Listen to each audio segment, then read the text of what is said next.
Сәлем барлықтарыңызға. Бүгін торттың бетіне сахарный бумагадан оформление жасауды үйренеміз. Ол үшін бізге пищевой принтерден шығарылған өзімізге қажетті сурет, мастика, крахмал, пышақ, қайшы қажет болады.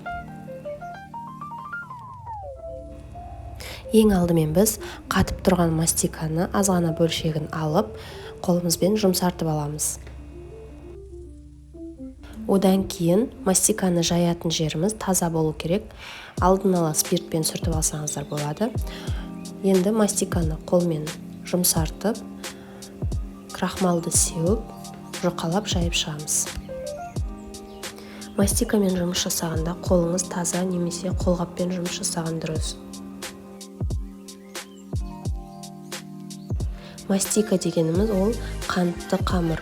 Мастиканы жеуге болады, бірақ мен жеуге кеңес бермеймін. Оны тек оформление ретінде жасаған дұрыс. Естеріңізде болсын, торттың бетіне қойылған оформлениенің барлығын жеуге болады деген мағына емес. Ол тек қана тортты әрлеп, әдемі көрсету үшін ғана жасалатын дүниелер. Қамырымыз дайын, енді суреттерімізді кесіп аламыз.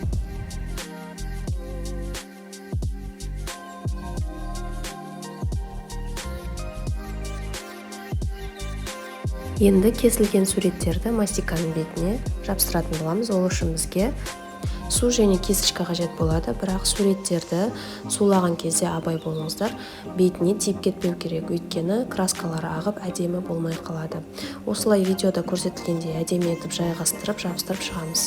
Енді суреттерімізді кептіреміз. Келесі тәсіл ол мастиканың бетіне есім жазу. Ол үшін бізге өзімізге қажетті краска, ол гелевой краска болу керек, мастика, крахмал, кішігірім ыдыс, кисточка және оқтау керек болады. Бізге қажетті краскадан кішкене ғана тамшысын алып аламыз. Одан кейін мастиканы өзімізге қажетті формада жайып аламыз. Енді кисточканың көмегімен жаңағы красканы әдемілеп есім жазып аламыз. Дайын болған есімді өзімізге қажетті формада кесіп шығамыз.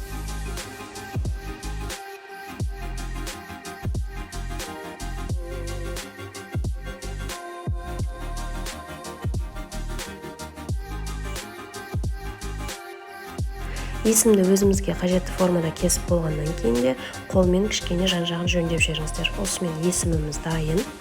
Бөлме температурасында кепкен суреттерімізді пышақтың көмегімен әдемілеп кесіп шығамыз.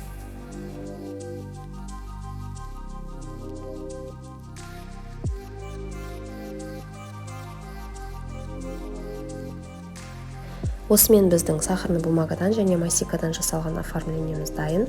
Торттың бетін қалауыңыз бойынша әрлесеңіз болады. Назарларыңызға рахмет. Сіздермен бірге Айгерім.